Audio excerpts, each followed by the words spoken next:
हमने ये देख लिया कि जीएसटी क्या होता है, हमने ये भी देख लिया कि जीएसटी के इंपॉर्टेंट फैक्ट्स क्या है, हमने ये भी समझ लिया कि जीएसटी कैस्केडिंग इफेक्ट को रिमूव करता है और साथ साथ में बाकी के इनडायरेक्ट टैक्सेस को भी रिमूव कर देता है। बट जीएसटी के क्या पावर होते हैं या फिर जीएसटी के क्या फायदे होते हैं when it comes to the citizens? That means how is GST going to empower the citizens, यानी जीएसटी कैसे एडवांटेजियस है फॉर द सिटीजन्स, ये देख लेते हैं। First is reduction in overall tax burden. ठीक है, ओवरऑल टैक्स जो आप पहले जो टैक्स पे करते थे, मैंने आपको बताया आप कैस्केडिंग इफेक्ट में टैक्स पे करते थे, यानी आप गुड्स के ऊपर तो टैक्स पे करते हो बट आप टैक्स के ऊपर भी टैक्स पे कर रहे थे।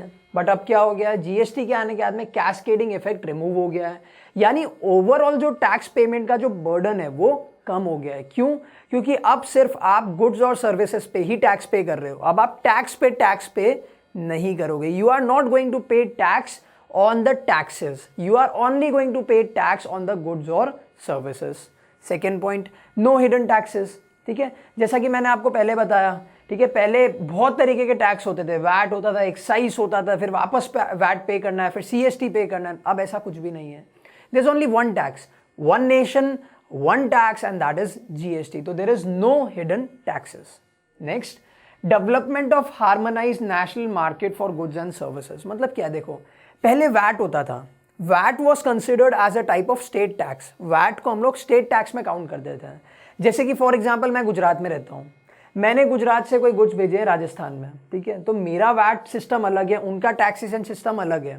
तो एक सेलर या फिर एक बायर को अपने स्टेट के साथ साथ में दूसरे के स्टेट का भी टैक्सेशन सिस्टम पता होना चाहिए। इस चक्कर में कुछ लोग शायद अवॉइड भी करते थे इंटरस्टेट ट्रांजैक्शन, बट अब क्या हो गया, सब जगह पे वन टैक्स है, दैट इज जीएसटी। तो क्या हो गया, अब लोग ज़्यादा इंटरस्टेट ट्रांजैक्शन करते हैं, ठीक है, उनको डर नहीं लगता, वो हिचकिचाते नहीं है, वो बोलते हैं चलो मगजमारी खत्म हो गई है, ठीक है, तो अब वो लोग इंटरस्टेट ट्रांजैक्शंस करते हैं। तो अब क्या हो गया है, development of harmonised national market for goods and services, यानी पूरे नेशन में अब गुड्स की ट्रेडिंग होती है।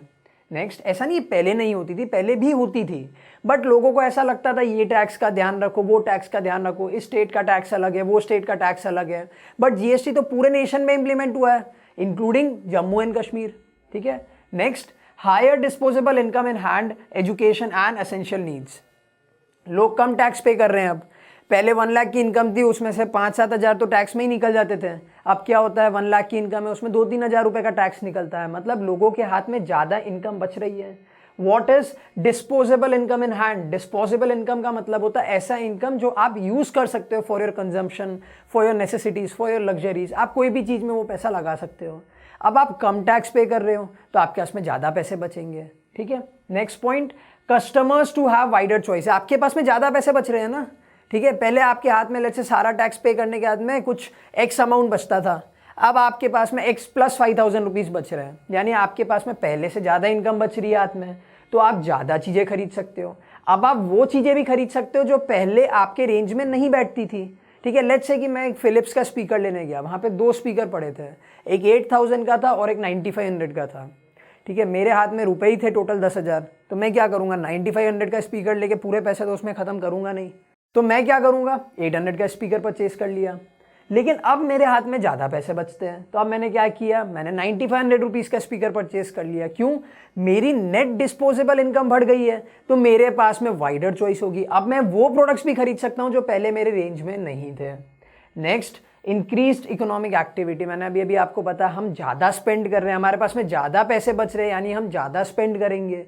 ठीक है, लेट्स से कि मैंने 8,000 वाला स्पीकर परचेज कर लिया, अब मैं मूवी भी जा रहा हूँ, ठीक है, मैं साथ में एक सीडी प्लेयर भी खरीद रहा हूँ, सब कुछ कर रहा हूँ, तो मैंने क्या किया, इकोनॉमिक एक्टिविटी बढ़ा दी। इकोनॉमिक एक्टिविटी का क्या मतलब होता है, बाइंग एंड सेलिंग। ठीक है, तो बाइंग एंड सेलिंग कब बढ़ेगी, जब इंसान के हाथ में इनकम बचेगी तभी बढ़ेगी ना। वो इनकम कैसे बच रही है, आप कम टैक्स पे कर रहे हो, आपके हाथ में डिस्पोजेबल इनकम बढ़ रही है, तो अब आप क्या करोगे, ज़्यादा स्पेंड करोगे। तो ज़्यादा स्पेंड करने का मतलब हो गया increased economic activity in the country. And last होता है मोर एम्प्लॉयमेंट अपॉर्चुनिटीज़। कैसे? जीएसटी लगने के बाद में जो नए नए सीए बने थे, जो अकाउंटेंट्स थे, उनको भी नौकरी मिल गई। ठीक है, और क्या हो गया, manufacturing process, production activities government ने क्या कर दी, सिंप्लीफाई कर दी। तो अब क्या हुआ, इस चक्कर में लोगों ने नई नई इंडस्ट्रीज़ भी सेटअप करी। पहले मैंने क्या बताया, इंटरस्टेट टैक्सेस बहुत मगजमारी वाले थे, तो लोग इंटरस्टेट ट्रांजैक्शंस करते ही नहीं थे, अब लोगों ने इंटरस्टेट ट्रांजैक्शंस भी करने शुरू कर दिए हैं। तो इन सब चीज़ों से क्या हुआ है, इन सब चीज़ों से लोगों का काम धंधा बढ़ा है। काम धंधा बढ़ता है तो क्या होता है, हम ज़्यादा लोगों को एम्प्लॉय करते हैं, तो कंट्री को एक और फ़ायदा क्या हुआ कि एम्प्लॉयमेंट अपॉर्चुनिटी बढ़ गई। तो ये सारे जो थे, these were the benefits of GST to the citizens.